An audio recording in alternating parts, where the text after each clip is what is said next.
we're live with Jill Amatt. But before we begin, I just want to welcome folks who are going to hopefully start trickling in a little bit more over the next few minutes. This is the inaugural episode of Radical Paths, and I'm coming to you live from SV Cherie. I'm on the water right now. And really, what I hope to do with some of these sessions or episodes or whatever we're calling it is to chat with folks that are living life a little bit differently and have chosen to do something that maybe is a little bit unexpected. And that's where I really got a lot of inspiration when I started my own journey with sailing, is by learning what other people were doing and then figuring out what would work for me. And so I hope that for folks that are just fascinated with people doing different things, that this will be really interesting, but also folks that are looking to maybe make some big life changes, that this could be inspiring and help answer some questions that you might have about how to get started and how to keep going and how to overcome certain hurdles and things like that. So I'm really, really excited to chat with Jill. Jill is the number one person I wanted to talk to, actually, Aw. because Jill's been around for a while doing this sort of life. I don't know what the right terminology for all this kind of stuff, but I call it like alternative lifestyles, or when I'm It's our pushing own my own. radical path. Thanks. Oh, there we go. Yeah, that's that feels good. Mhm. And it feels right to me. But yeah, we could chat a little bit about that. But Jill's been on the road, or in the sky, doing all kinds of modes of transportation to since 2017. Really, Jill and Yeah. her partners sold everything they owned in Canada and moved to Costa Rica, and then started a years-long journey since then, really exploring dozens of countries and being full-time nomads and artists. And the last update that I saw from you, Jill, was that you had been to 58 countries and lived in 12. That might have been a little outdated, but Mm. still a lot. And so we'll talk a little bit about some of that journey. But yeah, welcome and thanks for being here. Thanks Uh, for the, having the me. yeah, and so the first question that I have for you actually is something that I noticed really recently, and I don't know if you mentioned this a while back or not, but I noticed that you've actually sailed around the world. And Yeah. and that's a pretty cool thing that I didn't happen to know about. And so I was just wondering if you could tell us what that was like and also what kind of impact it had on you. Well, it's funny that you mentioned that because I was thinking the other day that I haven't really put that on Substack. So maybe you saw it over on Medium. I'm not sure, or maybe I mentioned it to you in some comment. But yeah, it was. Well, it's my 30-year reunion this year, so it was 30 years ago. I was 17 years old and turned 18 on the trip, and it was 10 months of school on a tall ship, 188-foot tall ship with it was a barkentine, so it had three main big masts, and well, one main mast and two other masts. But we had to learn all the sails. We were the deckhands, we were the crew of the boat. We learned how to do the rust busting and the painting, and we did galley duty. And then we also went to school while we were on board, so we did a year of school. So it was a 10-month trip altogether. And we left from Vancouver, went first to Hawaii and then down through the South Pacific, hitting Marshall Islands, Solomon Islands. We arrived in Australia in Darwin, and we were there for a couple of weeks. And then we went through to Christmas Island and then Bali, across the Indian Ocean, hitting Chagos and Cocos Hmm. Keeling Islands. And we arrived in Mombasa, Kenya, for the end of the first semester, and did a week-long safari to Nairobi. So that was first semester. And then it happened to be my parents' 25th wedding anniversary that year, and they had a big party planned. And so I had to go. First I was only going to do one semester. And then, of course, as the first semester was ending, I phoned Dad, and he said, if you want to do a second semester, you can. So I said, yes, I want to. Wow. He said, but you have to come home for our anniversary. So I flew at the age of 18. I flew all the way back to Canada on my own, and went to their anniversary party, and then flew back to Cape Town, South Africa, where the boat had gone kind of down the coast of Africa, and met it back there in January.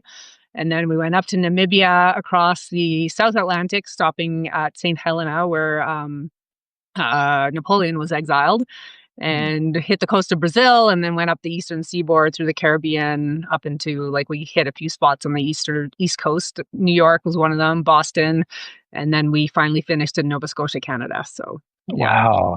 That's incredible. It And like was a really, crazy. not something that a lot of people have experienced, especially that young. Hmm. I've never actually heard of anyone doing a trip like that. I think that's like Mhm. the coolest thing ever to be able to spend 10 months on a boat like while you're in school. And it makes total sense that this is the kind of education that maybe is the Mhm. most valuable thing that has ever happened to or will ever happen to some of these For sure. kids, right?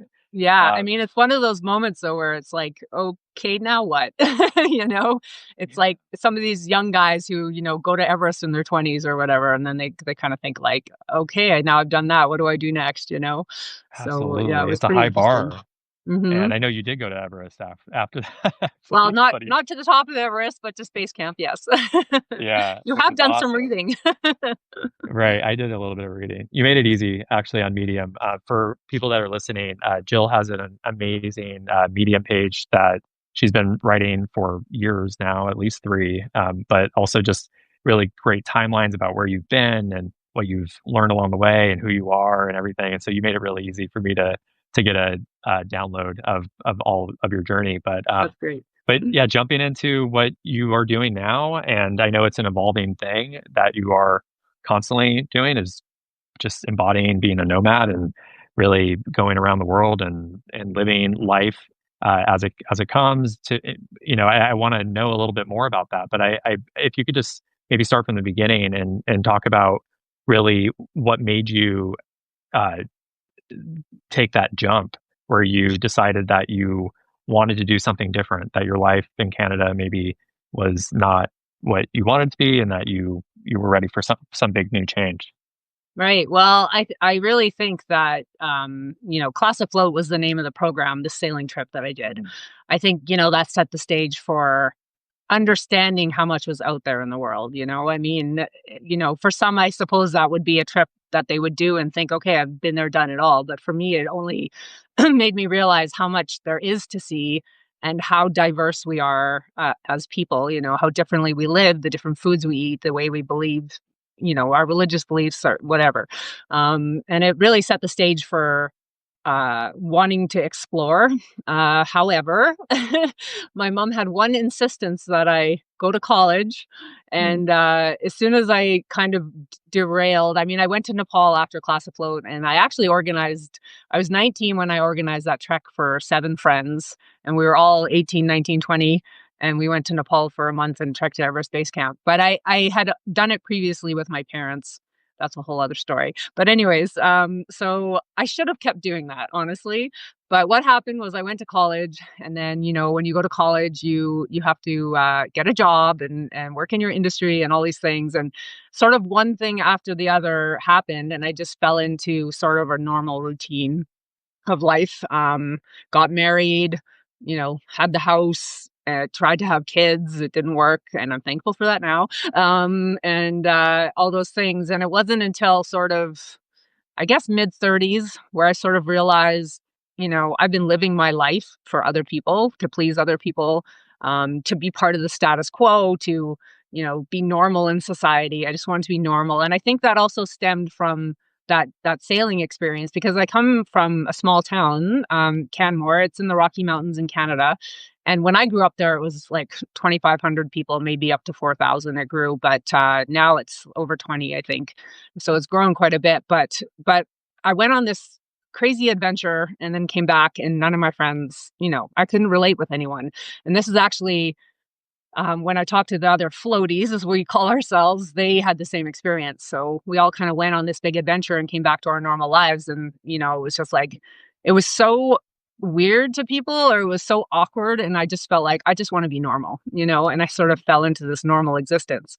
And I think in my mid 30s, I finally realized, well, I hadn't traveled in a while. I went through a divorce, excuse me, and hadn't traveled in a while, and just sort of realized like this is, it's now or never. I mean, we get one life, am I just gonna like sit here and do the 9 to 5 hamster wheel for the rest of my life? I always felt like I was chasing after something and never getting there. I was in debt all the time. It was just a constant cycle of bills coming through, trying to get stuff paid down, wanting to travel, and then my current partner, Chris, came along in 2011, and he had never traveled, but he wanted to try. And so we went on a holiday to Mexico, and he loved it. And then that kind of opened the doors again. So that was when I was 37. And yeah, then it was after that, it was like, okay, how do I got to figure out a way to travel. Like, this is what's so important to me. You know, Mm. I sat actually, we went to Europe after Mexico for 6 weeks. And the first night we were in Amsterdam, and I sat in this noodle shop and I just started bawling. And he's like, everybody in the restaurant was looking at me like, what's wrong with this girl? The waitresses were jumping around like, can we help you with something? I was like, no, it's fine. And it was just tears of pure joy. Like, Mm. I'm back. This is what I want to do. This is awesome. So yeah, that's and so yeah, we decided after that trip. It was actually about 1 year after we got back from that trip. I was sitting in Canada in winter again, going, I really want to travel. And I watched the minimalism documentary. I don't know if anyone's seen it, but tread lightly. Um, and something sparked, and I sat there, and as I'm watching this film, and I'm looking around my office that I was in, and there was all this stuff on the shelves, and there was this, and there was that, and I was just looking at it, and I was like, I don't even know what this stuff is. Like, why do I have all this crap? And then I just had this lightning bolt moment. Like, if I didn't have any of it, I could just travel all the time. So that was how it started. Wow, that's Mm, amazing. And you and yeah. I have a lot of similarities actually, because I also had a very formative travel experience when I was younger. I never traveled my whole life. The first time I was on an airplane was when I was 15. I went to New York City and then really didn't travel much either or after that. But when I was 20, I decided to move to Australia and by myself. And I was like this naive kid who just wasn't going to college, didn't really have much going on. And I went to Australia by myself and had the most incredible time of my life. I was gone for about half a year. Ended up going to New Zealand and things like that, and came back, and I felt like I Mm, couldn't relate with anyone. mm, Also for that reason, but also started to really get interested in fitting in and things like that as well, and really got into the career. And around the same age that you decided to leave, actually, is when me and my husband decided to pack up and do the sailing adventure. So it's an interesting trajectory there, where you almost get like this taste of what's possible or what's out there, and it never quite goes away or something. right. And so it's funny Hmm. you say tread lightly, because I think there's all those, like, once you open the door to these sorts of possibilities, I think it's just it's like, where does your curiosity go from there? Totally. It's pretty incredible actually, but Mm. also can be dangerous if you depending on the perspective. Yeah, for sure. Hmm. Yeah.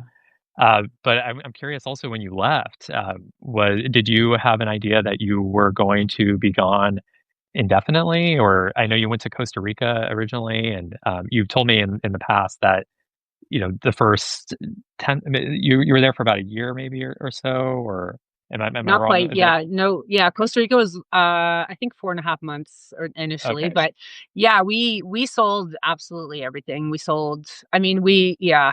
So January 11th, I believe, is the date that I watched the minimalism podcast, and by September 20th, we had sold absolutely everything, and we were gone. And that kind of came about because a lady offered us a house sitting job in Costa Rica. Mm. And so, when you're imagining this life, well, first of all, I signed up for this house sitting website, and a friend of mine in where I was living in Powell River said, you'll never get a house sitting job. Those things are impossible. Don't even bother, this kind of thing. And I'm like, okay, yeah, we'll see. Anyways, not even a month after we signed up, this lady messaged and said, we have a house on the beach in Costa Rica, and we need house sitters from September to December. And Chris and I had our own businesses. So I was a house painter doing outside jobs in the summer, of course, and he's a landscaper. And so we're super busy in the summer, and I was just like, we cannot get all this done by September. We Mm. also had pulled a few walls apart in our house, and we had started renovations like before, they'd been sitting half done for like 3 years kind of thing. So I knew we had to like put the house back together. We had to do all this stuff. We had to finish our jobs and get rid of all our things. And there was no way we could make it by September. Well, and she messaged back and she said, well, sometimes I get house sitters for September, October, and then another set for November, December. Would you be willing to do November, December? And I wrote back and I was like, I think we can do that. Wow. So we had a huge fire lit under our butt. I mean, we just went like hard for 9 months basically. So yeah, and then we ended up there, and then basically the neighbor. So we were there for 2 months, and then the neighbor down the beach, he ended up having to leave for a while. He was having some sort of legal issues anyways, and he had 3 dogs that he needed us to take care of, plus like a cabina rental. So he said, if you guys take care of my cabina rental, you can earn half the money and take care of my dogs and stay in my house on the beach for free. So we went there afterwards for a couple months, and we probably could still be there if we had wanted to, but I was like, we're supposed to be traveling. We can't just be staying in one place the whole time. So Right. Yeah. yeah. Well, Mhm. so is it just to debunk the myth, is it true that it's hard to get house sitting jobs, or No. like what can you right? So can you talk a little bit about that? Like, I because mean, I'm sure a lot of folks. I was just sorry, gonna yeah, say, like, I'm sure a lot of folks have like questions about how to even get started, and like you didn't you didn't know where that next opportunity would lead and everything, and I think like it's really fascinating to know that just sometimes when you like make the first leap, that's like all you need. But can you if you could talk about that, even getting that that first house sitting experience and where you found that and for what that's sure. like. Yeah. Well, like you, I mean, you mentioned in some of your posts that you've been, addicted to learning about people who are doing this kind of lifestyle, and we were the same. So we listened to a lot of the minimalism podcast after this documentary, and they sort of I would listen to it while I was painting. It was like motivating me to get rid of stuff. But we also found a couple travel podcasts, and one of them is called Zero to Travel. I'm not sure if you've heard it, but I highly recommend it. Actually, I'll give Jason a shout out. He's really a great interviewer, and he interviews people who make travel their lifestyle, basically. And so I'm pretty sure we heard of this platform, or we heard of the idea of house sitting through that. And then, yeah, I just signed up for the website. So Trusted House Sitters is sort of the famous one that a lot of people know about, but we went with housecarers.com, which is it's you don't get as many opportunities, but there's less people competing for the jobs.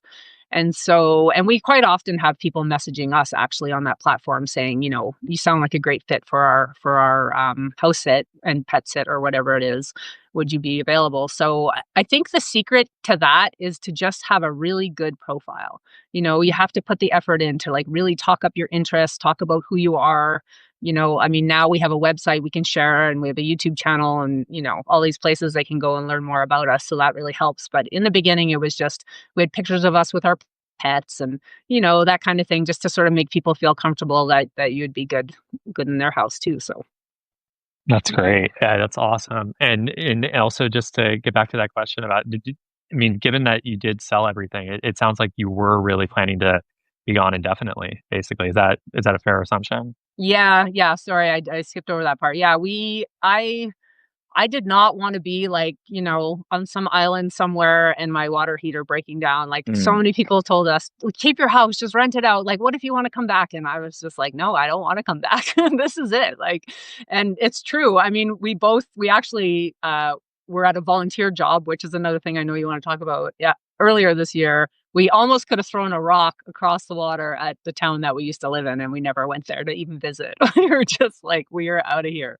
So I'm not exactly sure what that's about, but we just we were on a one-way journey, and there was no looking back. I didn't want any reasons to have to go back or to feel like I had commitments. Yeah. And like Chris was totally down too for all that. Yeah, I mean, it took him about 10 minutes of convincing, so not too bad. That's He was amazing. mostly worried about his garden because we had Ah, really built a beautiful garden, and he had been before we met, he had been hauling around plants all over Vancouver Island for like 6 or 7 years in pots. And he mhm. finally put them in the ground at my place, and I was just like, "Okay, now they're here, we're leaving." But Wow. he was convinced pretty quickly, and I'm grateful for that for sure. Yeah, that's really helpful. I know, like, with the Mhm. sailing lifestyle, I've heard that when there's couples, it's a really good thing because you can split the labor and it's like really synergistic and really amazing in that way. But it's like really rare to get couples where both people are on the same page about what they're doing. Like, Totally. there's often just like it's the one spouse's dream or, the one partner's dream. Mhm. And the other person's kind of just like going along with it a little bit as much as they can. But I think Yeah. it is hard to find a partner that you can do it with. But when you do, oh, I mean, it's awesome. Yeah. I'm sure.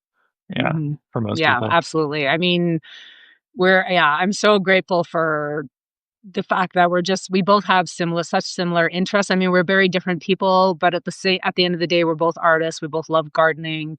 And we just both love exploring new cultures. Like one thing that he really realized and obviously had no clue until he traveled is that he's amazing with languages. So he Mm, like learned Arabic when we were in Morocco and like reading and writing Arabic. wow. And like he everywhere we go, he picks up the language super easily and stuff like that. So yeah, he's super keen. And we just both love like trying new food and yeah, it makes a huge difference. I can't imagine living this journey on my own. That would definitely be a very different story.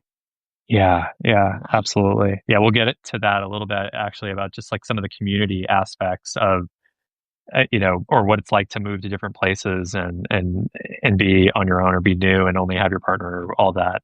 Because I'm Hmm. curious about how you find community in new places. But before we move on to that, I'm actually interested in understanding some of the maybe hurdles that might have happened throughout, specifically at the beginning of the journey, like whether there were any people that told you that it was a bad idea, or people that even coworkers or neighbors or family members who maybe didn't understand what you were after or why you had to do this or anything like Mm, that. Did you have any examples like that? I mean, there was I think there was a lot of people who had opinions but didn't share them, and maybe it was because I was just so confident in this decision, and I just knew it was the thing that I wanted to do, and it was the right thing to do, and that was the end of it. And I really wasn't giving much time or space for anyone to talk differently about it. Our families were very supportive. I'm grateful. I mean, my mom said, you have a ton of life left and you don't have children and you might as well just get it out of your system. I mean, I think that was her thinking, just go get something out of your system and then come back and be Right. normal. um so yeah. Sorry, I totally got off track of your question there. No, I mean, but that's helpful. It sounds like there weren't really a lot of people that were standing in your way, or if they were, Right. they were keeping quiet in a kind way. Yes. We had that same sort of thing, kind of, except my mom was horrified for a little while, for sure, Aw. but she knew it was like on brand for us, and Mm, maybe she even suspected something like that might happen one day or something, where we decided to just give up everything and move away, nice. far, far away. But yeah, a lot of people were really really supportive. I think, just that idea of like you only live once and all that kind of stuff. Mhm. Yeah. So, but I'm also curious, just if you could speak more to any role models that you might have had, or people that might have inspired you, or anything along the way. I know for me, that was like a huge part of what of like what made us decide to do sailing, was that we found a few people on YouTube specifically who were Mhm. living this life, and we got really attached to just the idea of it and the things that came along with it even before we had ever sailed, really. Right. And it turned out to be a good fit because we understood that, we trusted, or like we had that connection with those people, and it ended up being a good thing. But did you have anything like that, like people you looked to or read or? Nobody specific, but again, I would go back to that podcast, that Zero to Travel podcast, and just hearing the stories of people that were already doing it, and all I could keep thinking was, well, if they can do it, so can I, and Right. just having that inspiration behind me. And then I think it wasn't really actually we were in Costa Rica, and a Canadian friend came to visit us, and he was the one that told us about people having YouTube channels. I mean, I wasn't even really into YouTube or even understood YouTube at that point. Maybe I thought I could, look up how to do things on YouTube. That was about it. Mhm. But he knew of us. SV Delos. Do you follow them on YouTube? No. No, you should actually. They're really good. They're actually building a huge catamaran right now because Hmm. they're upgrading from their single hull. Anyways, really great channel. But he told us about it, and then we started watching some of that stuff, and then we kind of started getting on board with some YouTube channels and getting inspired by that. But we were already doing it at that point. So yeah, no, nobody specific that I can think of, but yeah, that podcast really spurred us along for sure. That's awesome. You had to be your own role model, I guess, and I just kinda guess, chart yeah, your own path. yeah. Yeah, that's amazing though, to be able to do that, because I don't know, I think it's really common to look out there and think that people that are doing very different things have some sort of superpower or like some special ability, and sometimes they do, and it's like comes from their wallets or something. They could just Mhm. like do whatever they want because of, unlimited money or something like that. But for some of us who do have that kind of limited resources, or even not a lot of people who can who are showing us the way all the time. Like, I guess Mhm. we do have to kind of figure it out ourselves. But the important thing is that there are people out there at all times that are doing this kind of life, Right. that are living in really unique ways, and we can be Yeah. one of them. Yeah, for sure, and I will say, I was like, my knees shook together at times. I was so scared. Mm. Like, and I'd have a meltdown with Chris, and I just go, "What if we get like, what if we're in Peru and, like, all of a sudden I regret selling everything and I have nothing," And he would just talk me down. He'd be like, "It's gonna be fine. Everything will be fine." So, again, thankfully, having a partner really helped with that. Yeah. A supportive partner for sure. And, yeah, it was just one of those things. I was definitely scared. I wouldn't have admitted it at the time, but looking back, I know for sure I was absolutely scared out of my mind, but I was like, "I'm doing this." It doesn't nothing was gonna stop me, so you have to do Wow. it. Yeah. And I have a follow up to that, but I just want to say welcome to people that have joined us in the last 30 minutes. If you have any questions or anything for Jill, now is the time. If you want to drop them in, we can work them into the conversation.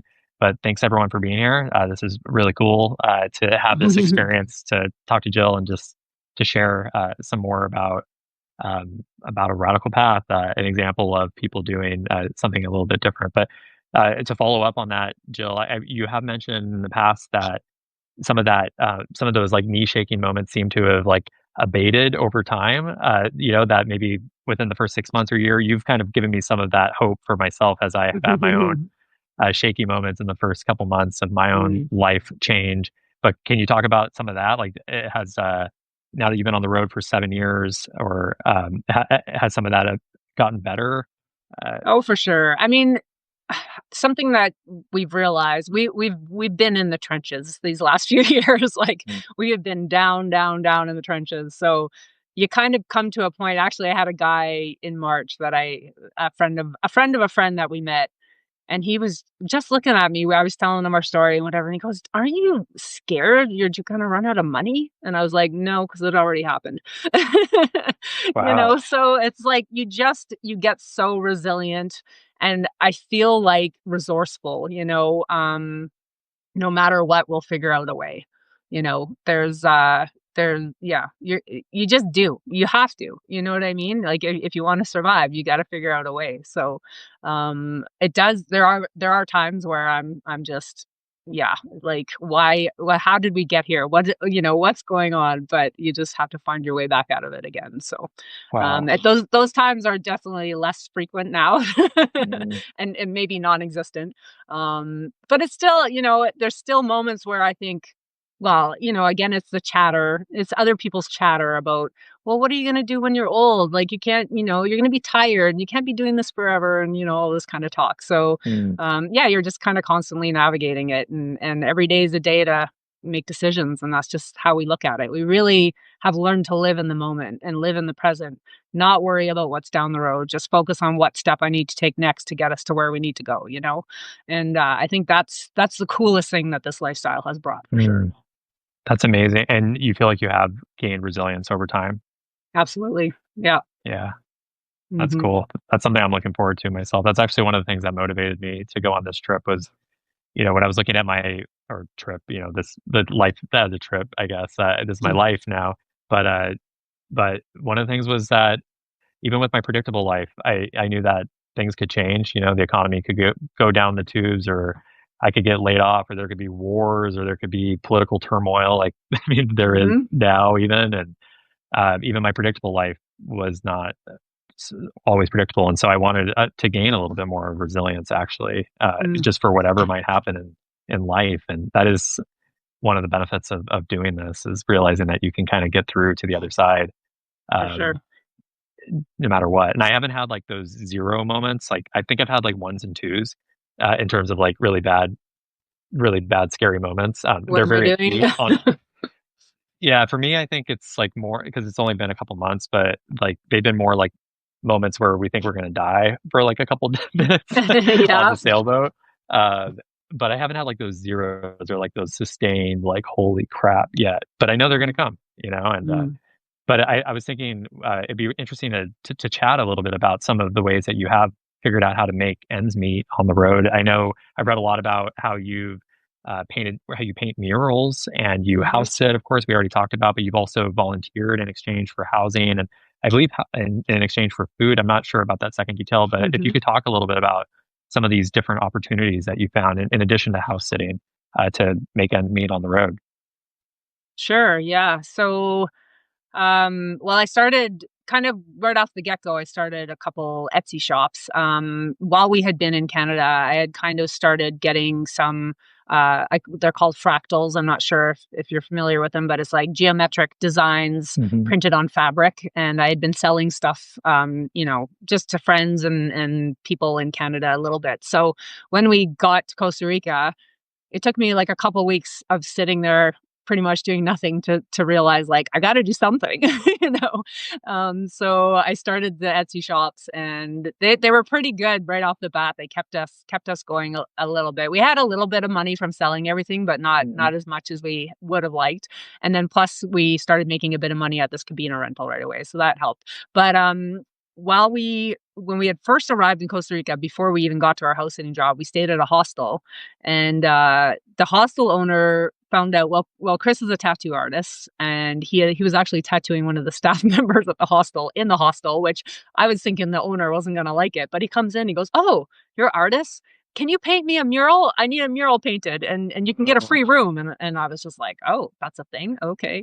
And wow. and at the Like time we didn't from have time to do it because we were going to house sit, and one thing led to the other. We ended up in Nicaragua after Costa Rica, and civil war actually broke out while we were in Nicaragua, and we had to leave. oh, And we ended up back at this hostel again. And the owner came in and he saw us and he recognized us right away. And I said, "I think we're going to be here for a little while. Do you want us to paint that mural?" And he said, "Sure. How long do you think it'll take?" And literally, Chris and I were both artists, but we've never painted murals. Like we've never painted large scale anything like that, and really done much with painting. Like I was a house painter, I could paint a wall, but we'd done a lot of drawing. Chris was a tattoo artist, so most of our art, I did pottery and stuff like that, but our art was different. Anyways, I told him, I said, "I think it'll take 10 days." And Chris actually got yeah, mad at me because he's just like, "What are you doing?" And I'm like, "It's paint, man. Like, if he doesn't like it, we'll just paint it white. It doesn't matter. Like, we'll paint over it." You know what I mean? yeah. So he got a bunch of like crappy supplies together, and yeah, we just started painting this thing. And so that sort of started a realization of what's possible as far as Mm. getting free accommodation. And so we took that with us, and yeah, we've painted murals. Chris has the stats, but I think we've painted like 25 murals in 13 countries or Wow. something like that now, which is pretty cool. And some countries, multiple locations. So yeah, we generally, for that we get accommodation in exchange for painting the mural. Sometimes we'll get like a staff meal or something for lunch or something like that. But yeah, that really it helps offset costs. And then the volunteering is through a platform called HelpX, and again, it's just like house carers. You know, you set up a profile. The people who are looking for volunteers, they have profiles, and you just send them a message and say, "I'm going to be in the area at a certain time. Do you need our skill set?" Which, you outline on your profile. And those opportunities are usually food and accommodation. So right now we're actually in Canada in a RV park slash farm, and we're living in one of their RVs and working on their farm and getting free accommodation and free food. So it's pretty Wow. cool. Are there any, like, hurdles to be able to do that in other countries? Like, even painting murals in exchange for accommodation or Oh no. volunteering in exchange for something, or may have lost you, Jill. Oh, there we go. Oh, you're muted, I think, or your internet connection is unstable.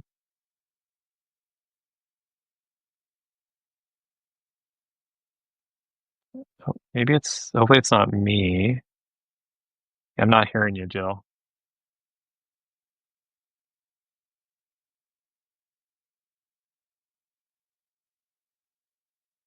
Are you there? Can't hear you.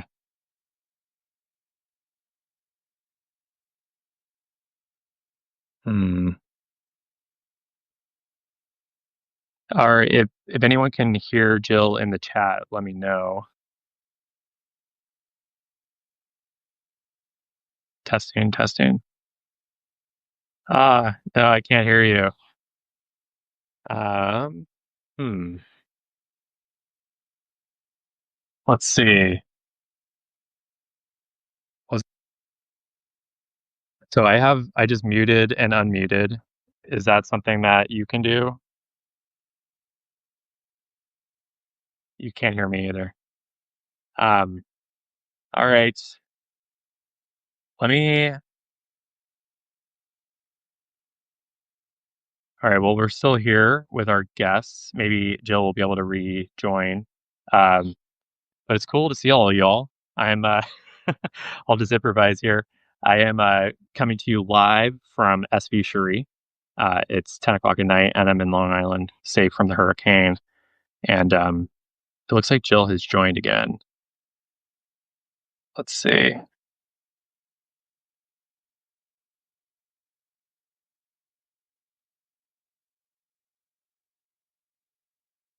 Hey. Oh, we got it. Hell Oh my yeah. gosh. I'm so sorry. No problem. I mean, you got to roll with it, I guess, right? But no, Yeah, so I got a notification come up and I was like trying to swipe it and I tapped it and I'm very sorry. no problem. No problem. Well, I was asking about the whether there's any sort of hurdles or sort of like legal issues with volunteering or exchanging or getting accommodation in exchange for work in countries that you found. I mean, technically, yes. They say, never tell a customs official that you're going to volunteer because at that point you're working. Can you hear me? I can hear you. Yeah. Okay, just doing some weird feedback thing. Anyways, so yeah, they suggest don't ever tell them that you're doing that. You're just coming in as a tourist, and that's how we operate. And we haven't had any problems so far. So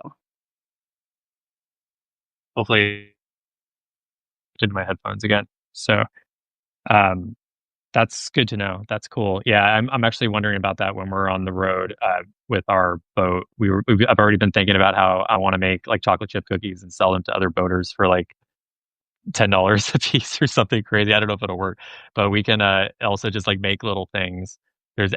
On sailboats, of course, as you probably know, there's all these different things that cost all kinds of money, and we're already thinking about ways that we can make things and maybe sell them. But I'm for not sure. sure if I would get thrown in some sort of like foreign jail or something if I did that. You know, I mean, our experience so far has shown us that the local, like, they're not really that concerned about people like us that are just sort of coming in and doing a little sightseeing and hanging out and then leaving again generally. Um, I mean, somewhere like Uganda, where we were for about a year, they have like their tourist visa is $50 for 90 days. But if you're going there as a volunteer, which usually you're working with like an NGO or a major organization, then your volunteer visa, I think, is $1,200, something like that. Like it's insane. So the customs guy is gonna want to stick to the rules. But then once you're there and they just realize you're sort of a traveler, and we've talked to even artists that they paint caricatures or whatever on the street or make a little bit of money like that. Like the police come by and look and watch what they're doing, and they never even say a word, right? I think most officials are after people who are like living there and making a full-time income and not paying taxes and this kind of thing. So making, $10 on your cookies is probably not going to get you in that big of trouble. That's good to know. That's Yeah. really cool. And I'm also just curious. I know this is kind of a broad question, but if you have any tips for folks who would need to figure out how to make ends meet along the way, like what would you tell someone who doesn't maybe have a ton of cash and wants to do something like this and is worried about whether these things will fall from the sky, like they kind of Mm, have for you in some ways. Like, and not to say you didn't put yourself in those positions, but right. what do you have to say to folks?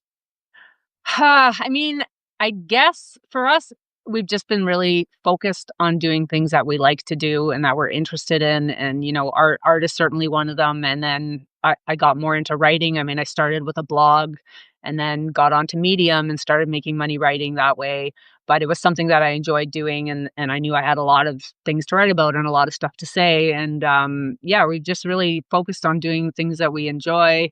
And it's impossible to, I mean, you can't blueprint this lifestyle, right? Mhm. It's different for everybody, and everybody has different interests. But one thing I did avoid at the very beginning, and some people might not like this, but I call it the digital nomad rat race. Mhm. And I got online with this group, pretty much in Costa Rica, actually, the very early days, and it was, I was paying a monthly fee to be a part of it, and all it was meant to uplift people, like, uplift each other and, knock around business ideas and have, masterminds, I think they're called. I mean, you were in the corporate world, you probably know all about this stuff, but for me, I was like, "I don't even know anything about this." And so, but I did it for a little while, and then I all of a sudden realized this is the same rat race I just left, you know what I mean? It's just a different version.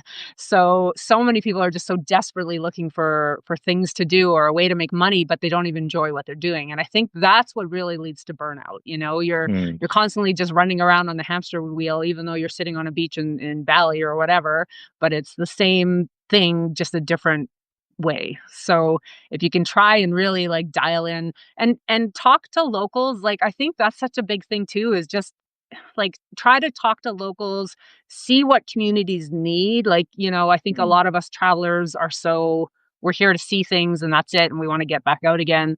But when you start talking to people and you make some friendships, then different opportunities come up. And that's led to us to a lot of great experiences. That's so cool. That's really, really interesting just to hear. And like, did you know that you had marketable skills when you started? Like, I mean, you mentioned that you didn't know you could paint murals, and that's something that you've been able to do. I mean, has that like how would you maybe suggest people think differently about what their marketable skills are, if at all? Well, yeah, I mean, that's something that's really been an eye opener for us. And these volunteer platforms, like Workaway is another one that some people might be familiar with. HelpX is the one that we use mostly. But yeah, I mean, hostels are looking for people to advertise on Instagram or like, sit at their front desk or clean rooms or whatever. I mean, there's so many different ways to work in exchange for like your accommodation as just a basis. And accommodation at the end of the day is your base expense, right? And if you have any kind of skills, like some places need you to chop wood. I mean, or whatever, like landscape, cut down trees, like whatever, there's so many different opportunities that way. So if you can sort of focus on your skill sets and what you're good at and what you enjoy doing, then yeah, that'll help a lot. That's great. Yeah, so my next question here, I kind of teased this one earlier, but I'm curious about how, if at all, you've found the community when you move to new places. You've lived in more than at least 12 countries, and you've Mhm. moved around quite a bit. And if you could talk a little bit about just the importance of community and how you find social interactions with folks, with fellow travelers, and the importance of that to you, if at all. I'd be really curious about that. Well, it's a little bit of a selfish question. No, no, I get it. I definitely get it. Yeah, it's really interesting. I mean, when you leave your tribe, quote unquote, you're gone, and that was one thing that was pretty hard on us. And a lot of our friends from our past life just, yeah, they just couldn't relate to us anymore, and we were just out of there. That was it. That was the end of it. So that was super interesting. That took a little time to sort of understand. Like I think I felt like when we started that I would get support, on Patreon or people buying my stuff on Etsy or whatever from all these people that were our friends. And I should say that our community bought a lot of our stuff, at that point. So they supported us in that way, but then when you're gone, you're not part of their story anymore. And Mhm. and we've only really kept in touch with a very, very, very small handful of people from our past life, is what I call it. But yeah, the best communities we make. I mean, we've been part of a few communities with locals, depending on where we are and how long we're there for. But the best connections we make certainly are with other travelers. So we always find there's times when, when we go house sitting, we're in a house kind of like in a local community, and we're sort of separated and by ourselves, which is great because sometimes we just need time to ourselves and we want to work on our projects and we Mm. don't want to deal with other people. But then when we start feeling like, okay, it's time to meet some people, we'll head to like a hostel or we'll go to a place where you're going to meet other travelers. And those are the people that we keep in touch with. I mean, we're constantly talking to our friends over in Bangkok or some guys in Germany or whatever. And then we meet up again, they'll be traveling somewhere and we'll find them and then we connect and it's really great. And actually last year in Europe, we spent 5 months, probably 4 months out of 5 months last year in Europe visiting friends that we had met traveling in their homes, in their home countries, which was really cool. So Wow, that's our community, really. And that's awesome. nobody else can relate to what we're doing. So they're the only ones that get us. Yeah, and when people tell Mhm. you, "Come and visit me in my home country," take advantage of it, right? Because it's Absolutely. free accommodation, it's fun to see Well, people, like, and you go get a somewhere. local tour guide. I mean, there's Yeah, nothing better than getting a local tour guide, really. yeah. Like you're going to see and learn things you never would see as a tourist. So, yeah. So, I'm curious also, like, once you got out there and you started, meeting people, did you or have you found, like, dozens of people at least that are doing the same sort of thing that you and Chris are doing out Yeah, there? surprisingly, more than I thought, for sure. Yeah, actually. And people think of hostels as just like young party zones, and some are for sure, but there's a lot where it's just a comfortable place to live. And when you stay at a hostel for like a month, you realize there's actually quite a few people that are using this as their home. This is where people are living. And we've met people in their 70s, 60s, Mhm. 70s, all age groups. And quite often we'll be sitting around a table, we'll have a big potluck meal or whatever, and there'll just be like somebody from every decade hanging out. And we just all have that common bond of, yeah, travel and, exploring the world and trying to make more out of life, I guess, than just sitting in one place. So yeah. Yeah.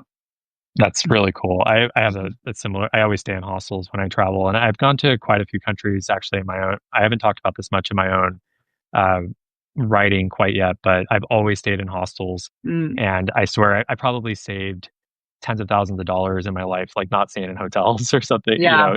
I don't know how people can afford it, like, Mhm. to do that. I mean, it's a lot. It adds Yeah. up really quick, and to me, hostels are really, like you said, where you find people. Like, I found lifelong friends in hostels, and Mhm. it's, like, one of the coolest things in the world, and Yeah. like you said, not just for young people, even though I think I have been somewhere where there was, like, a 40-year-old cutoff or something. I forget what it Yep. was, um, Yeah, and that's but fine. that does We happen. have no Yeah, interest in yeah, in being that's there, true. I'm glad when they do that because then at least you Right, know.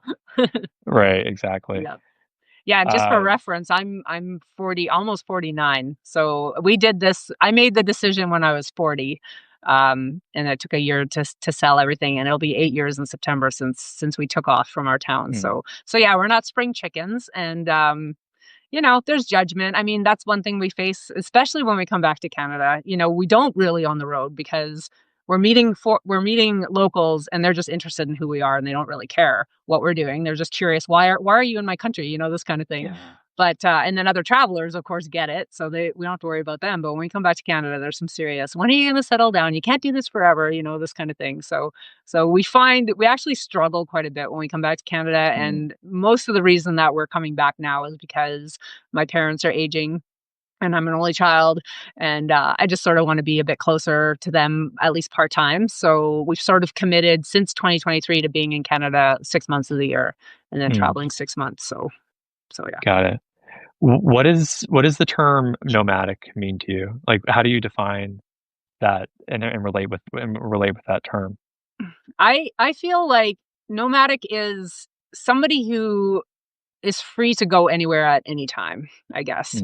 Mm, You don't necessarily have to be moving every 3 days to be nomadic. Actually, next summer, this place we're staying now, we like it so much, we've told them we're coming back for the whole summer next year. So, nice. um, Yeah. yeah, but it's, at any given moment, we can pack our suitcases in 20 minutes and take everything we own and go. You know what I mean? That to me is nomadic, for sure. Mhm. That's really and you mentioned before in previous posts that, when you do go back to Canada, folks will ask you like, "Oh, so when are you going to come back and settle down and stuff like Mhm. that?" And you say really, really certainly in your writing that you're not settling down. You've already tried that, and Right. you've done that, and now this is your life. And Yeah. um, if you could speak to that too, like that just that commitment, that would be Well, really interesting. sure. Yeah. I mean, it's kind of funny because I get this feeling that people think, at some point we have to get real and like, get real about life and you're getting old now. You can't just be doing this your whole life. And it's just like, well, I haven't. Mhm. I tried settling down. I did all the things. I mean, I joined the clubs, I volunteered, I did everything that I was supposed to do as like a citizen in this society and realized it wasn't for me. And I actually truly felt trapped, was the biggest thing. I felt trapped in an endless cycle that I didn't see ending anytime soon. And I didn't know what was out there in the world waiting for me, but I knew that it would be more interesting than what I was doing every day on this kind of humdrum journey. So yeah, no, we've already done all that. I've done the things, owned the houses, all the things, and realized that's not really for me. So at this point, we have no desire to own a vehicle. I mean, potentially we'll have a tiny home someday. Mhm. That's sort of been talked about quite a bit. We don't exactly know where yet, but it'll probably happen. But it'll be a situation where I think I've learned so much now and I've changed my habits. I mean, I think that's the biggest thing. We had spending habits and we had like drinking habits and we had all these habits that kept us stuck, really. But I couldn't figure it out. I mean, at the time you're stuck. You're just going with the flow and every day blends into the next one and you can't really find your way out of it. And so now looking back, I know the things that I was doing wrong. So if I was to set up a little home base again, I would do it much differently with much less stuff and more affordable and, all the things. So, Yeah, yeah, that's really cool to like take everything that you've learned into this next chapter and do something really original potentially. yeah. We think about that too a little bit, maybe too much, given how early we are in our journey. Is like what comes next, Mm, and we don't want to get obsessed about that. But we do know that we tend to have like 5 to 6 year long chapters in a place or with a thing, mhm, be it like a city or a job or whatever. And so we do assume that we will not be sailing for the rest of our lives, mhm, but um, yeah, what comes next is like really exciting because it's going to incorporate everything that we've learned up until this point, and it's not going to be going back to the life that we had. It'll be right. something else. Mhm, Um, but yeah, and you mentioned something to me earlier today, something really cool that I thought I would share with folks is I was going through some blues yesterday just with a cloudy day and just really feeling a little bit of a little morose just about stuff and our decisions. We're stuck on the boat right now, just waiting for the hurricane to pass, and mm. we I haven't. thought of you with that hurricane. Yeah, we're fine.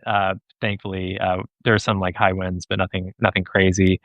Um, and yeah, we're stuck on the boat. And I'm just thinking, like, what are we doing here? Like, we were just in New York City, and we had access to everything we could possibly need, but we got back to the boat, and we are like committed to this. We're so freaking excited about what can come next and what's possible and everything. And Mm, you told me something that whenever you early on specifically that when you got a little blue, you would just remind yourself about uh, like what you left and why. And if you could mhm. talk a little bit more about that too, just that Yeah. process of when you're doubting, if at all, like what process you go through. What we've done. What have we done with ourselves? Yeah. Yeah, I mean, like I said in the comment, I think I said it happens a lot less frequently now, but Mhm. definitely I mean, I know now what I'm made of. I know now what I can do in the world, my capabilities and what I can contribute. I didn't really know any of that in that life because I was focused on myself. And I think with this lifestyle, we've found great reward in helping other people, and so that's something we've also done, like, in Uganda, we ended up staying in this village. I mean, it was through COVID, there was a lot going on, but they needed help in many different aspects, and we sort of stepped up to the plate and said, "Okay, what can we do to help?" And we found really great reward in that, and then even here with this project, we're working a lot harder than we would be getting paid at an hourly wage. It doesn't equate, like, our accommodation and food doesn't equate to like how hard we work here, but they're trying to develop their garden. We love gardening and we love helping them. We can see great potential here. They're good people, that kind of thing. So yeah, I just think back to how sort of self-centered my life was, as opposed to now it's sort of like rippling out, I guess, in a different way. And I know I wasn't happy there, and that's the end of the story. It's there was obviously something that wasn't working, and regardless of the struggles that we face in this current path, I mean, there's always going to be struggles in your life. I just remind myself that it doesn't matter. This is better than that was. So that's Yeah, and the world it. is, like, infinite, this infinite place, like, as you've talked Yeah. about, and you barely even scratched the surface even though you've been to so many places, and, as we wrap up, I think, if anyone has any questions for Jill, feel free to jump in, as we'll try to wrap up at the half hour here, but, I'm also curious if you could share a little bit about what you have coming up next, if you have any plans.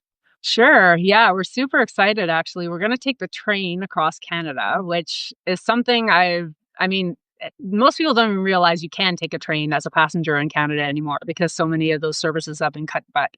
But we found, just by chance, we found that there was a train service from Edmonton to Toronto. Well, it actually goes all the way to Halifax if we want to.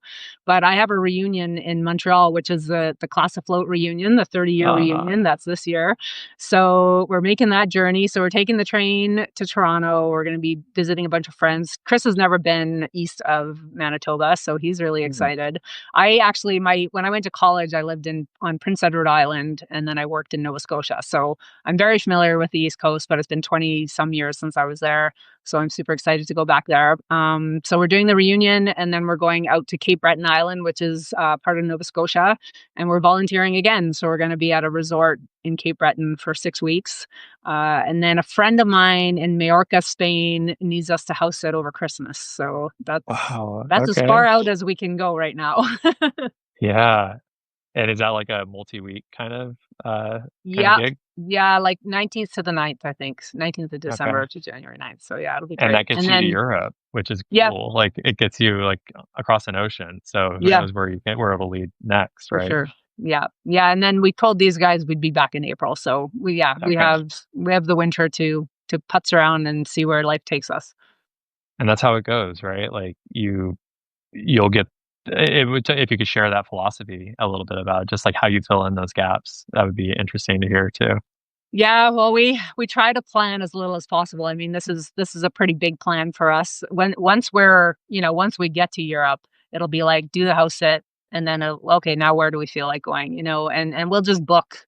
We just well, sometimes we don't even book places. I mean, quite often we'll just get to a city and we wander around until we find a place to stay or whatever. But sometimes, yeah, we'll just go. Okay, I feel like going here or there, and we just go to the next place that calls to us. Basically, I mean, we have a bit of a general idea because at the tail end of last winter, we spent a week in Montenegro, and we absolutely fell in love with Montenegro. And we were so sad that we had to go back to Canada because we had a Mm. flight booked. So part of us is wanting to get back to Montenegro for sure. And we also had some dental work done in North Macedonia, which was really good and really cheap. So Oh, we good to might, know. yeah, for sure. So we're going to explore some more stuff in that area probably, but Amazing. nothing set in stone. That's cool. And, I know still have, quite a number of folks here, and I'm curious also if you have any just parting words or advice, like, if people are considering doing something in their life to change something big, if they're maybe ask themselves whether they're happy with the status quo and their answer is no, whether you have any sort of, any tips or things to think about, going from that point to something new? I mean, my biggest thing is just if there's an itch there, then scratch it, you know? If you're not satisfied and life's calling you in some sort of different direction, just sort of follow your gut and your intuition and follow the things that you enjoy doing and yeah, just do what makes you happy. I mean, yeah, we only get one time on this journey, you know? I mean, in this life anyways. You might as well do stuff that makes you happy and and do what you can to find that. So that's it. That's awesome. Well, I think that's a good place to wrap it. Um, I relate heavily with that advice, obviously. Just well, on this sailboat journey and everything, and I'm excited to see where things take me. I really look up to your journey as like as maybe a template in some ways, even though I would, it's going to be its own thing. But Mhm. thanks for charting the path because you helped inspire people like you, and you specifically have helped inspire me to do my big change, my big Pleasure. radical path. So thanks so much for being out there. That's great. Well, there's many before me too, so we're all Yeah, just in it together.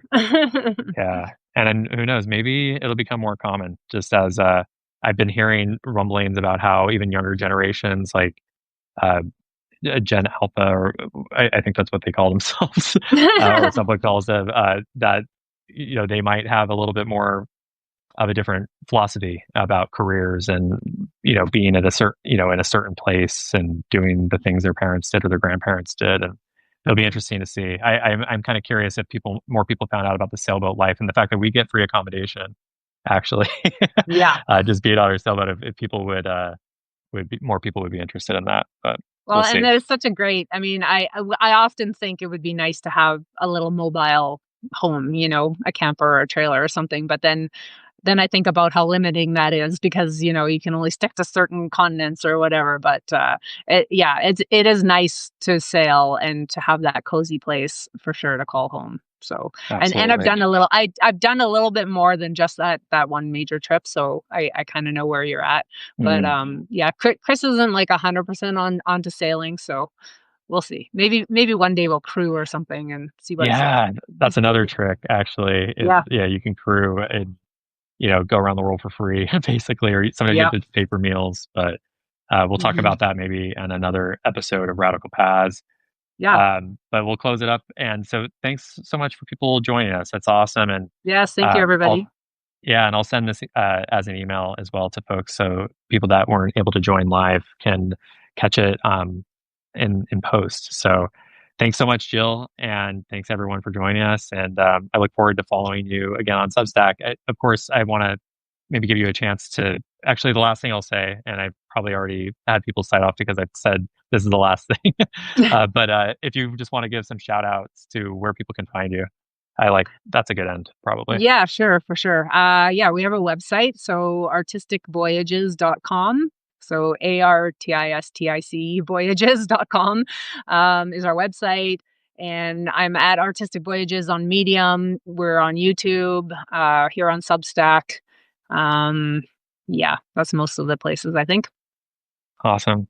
All And, right. oh, Instagram. Instagram's a big one too. I post stories pretty much every day on Instagram. So Artistic Awesome. Voyages also.